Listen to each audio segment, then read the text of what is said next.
Stay tuned for tips and techniques from the nation's top chefs in the Chef's Kitchen. Joining us in the kitchen today is Chef David Banks. Hi. How are you? Great, thanks for being here. What are we making today? Lobster Cioppino. I've got a beautiful lobster stock working. Garlic, a little bit of crushed red pepper. That's the start of it right there. And then tomatoes. I put those in a little bit because they want to stew up just a little bit. Bit of saffron in there, a little bit of bell pepper, a little pinch of salt. One of the accompaniments for this is the Rui butter. We have red pepper, garlic, mayonnaise, and a little parsley. Nice lobster stock, a little bit of fennel. We'll put the shrimp and the mussels. So we're gonna we broke these lobsters down. And this one I pull the meat out of the tail.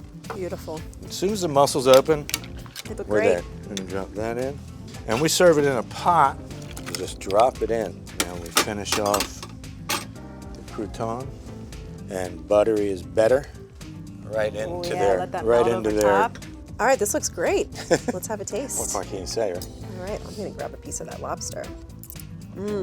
Wow. Perfectly cooked. That broth is incredibly flavorful. That's fantastic. This is great. Can't wait to come back and grab another bowl of this at Banks Seafood Kitchen in Raw Bar.